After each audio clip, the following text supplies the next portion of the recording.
This is Lisa from Mobile Tech Review, and this is the Samsung Galaxy Watch 5. So this year we still have the Watch 5 and the, well, Pro model, the Watch 5 Pro. This is just the regular Watch 5. Just like last year, I'm going to say that a lot. It's available in two sizes, 40mm and 44mm. They're mixing up the colors a little bit. You have some different options there. And again, just like before, you can get it in Bluetooth and Wi-Fi model, which is what we have here, or you can get one that adds on 4G LTE, which is about $50 more. We're going to look at it now. So this seems to be the theme for the August 2022 Samsung Unpacked new device release. The Flip 4 and the Fold 4 had iterative improvements, nothing groundbreaking and different, same physical design, basically all that sort of thing. Well, the Buds 2 Pro they announced actually were greatly improved and changed. But when it comes to the Watch 5 here, if you look at this from the front view, you could not tell this from a Watch 4. Now, the story changes a little bit if you look at the back side. If you look at the thickness, the new one is actually a little bit thicker. They have changed the sensor design on the back. That little glass-like disc that's on the back that makes contact with the skin on your wrist to do things like check your heart rate, your ECG, all those sorts of things. Now, to make better contact, they made it protrude out, whereas previous generation it was sort of flat. I find the older design more comfortable. I haven't seen a huge difference in the accuracy of workout detection, measurements, all that sort of thing, my heart rate, you know, that stuff. But maybe for some people it does make a difference there. Also, the 5 Pro, which I'll talk about, we don't have, but maybe the reason Samsung didn't send review units out for that so much is because they actually took probably what was most people's favorite feature away, the physical rotating bezel. And I love that, just like everybody else. In fact, even though the Watch 4 Classic was a bit chunky and that kind of typical mannish design diver's watch look, I still would wear it because I love rotating the bezel physically to, well, scroll through things without having to try to manipulate a teeny little watch face. So that's gone from the Watch 5 Pro. Watch 5 Pro does amp up a few things though. You get a titanium casing. It's available only in 45mm size this time around. So that's the difference there for those of you who are thinking. Otherwise, basically you're getting the same watch. So here we have the same Exynos W920 dual-core processor that we had before, and just like the Watch 4, this is actually using Wear OS, Google's Wear OS 3.5, which we've seen a beta version for the Watch 4. At some point it will become available. The quality of life improvements, not huge jumps, but you can get that on the older watch.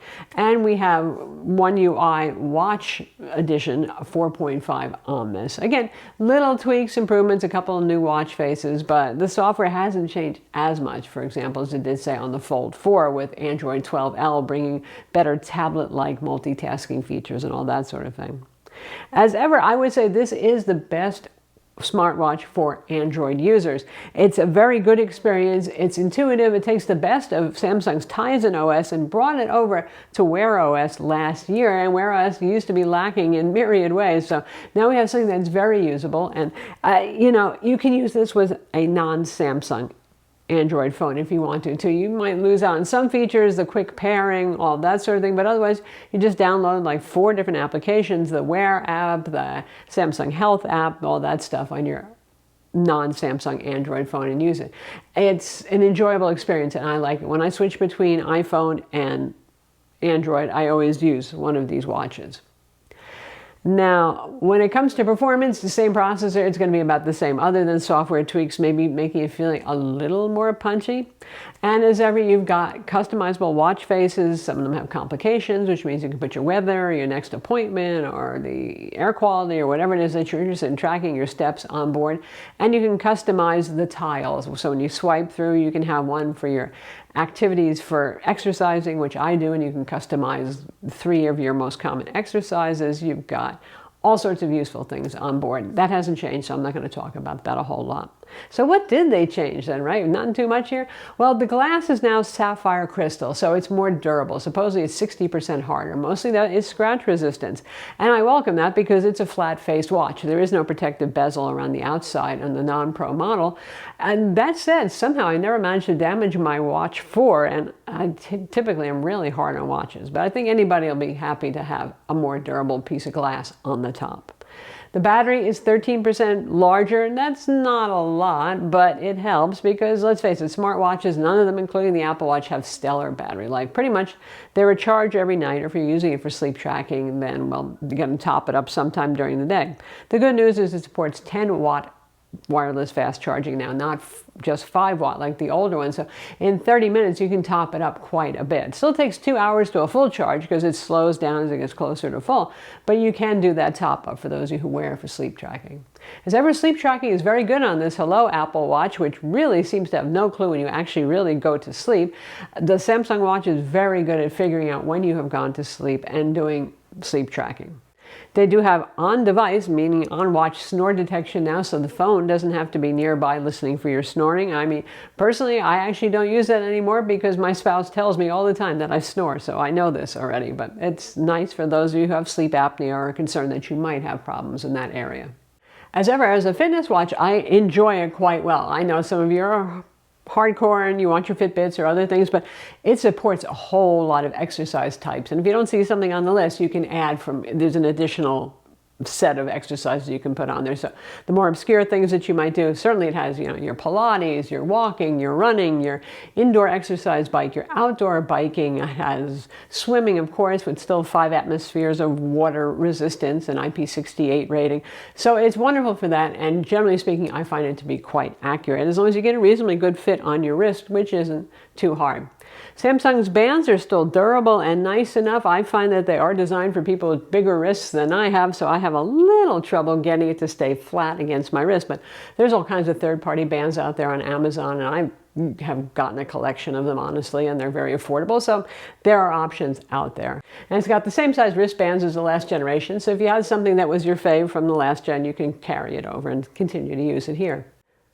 They've also added temperature sensing, but this isn't for seeing if you have a fever or COVID or something like that. Supposedly it's going to be used for the sleep tracking, the minor changes in your body temperature that help indicate what phase of sleep you're in. And of course, it has the usual sensors like it did before. It has a geomagnetic sensor, aka a compass, a barometer, all those sorts of things. Connectivity is the same as it was before. Here we go again, same as it was. Bluetooth, and it can also use your Wi-Fi network as well. So if you wander too far from your phone, which I do all the time, that's the whole reason I wear one of these, if you stay within range of Wi-Fi, it's still going to work without having to go for the 4G LTE option, which is available if you want to go that route as well and completely leave your phone at home, say if you're going out for a run or something like that. Yes, you can make and receive phone calls. It's going to use a Bluetooth connection to and from your phone to do such a thing. So basically it's sort of like a hands-free is what the deal is with this. And of course you would be on speakerphone with this unless you connected some Bluetooth earbuds, perhaps Samsung Galaxy Buds Pro 2 that we just reviewed, to the watch. The casing is still armor aluminum, and again, I have not managed to damage the last one, so it's fairly tough considering the fact it is only aluminum. And yes, you can use Google Assistant. Bixby is the default, but you can go through settings now and change that and install the Google Assistant application to make Bixby go away forever, which is a good thing. So that's the Samsung Galaxy Watch 5. Again, it's sort of like the Watch 4 Plus. Tweaks for battery life, a little bit different sensor design, stronger glass, yay that, harder glass, that's always a good thing.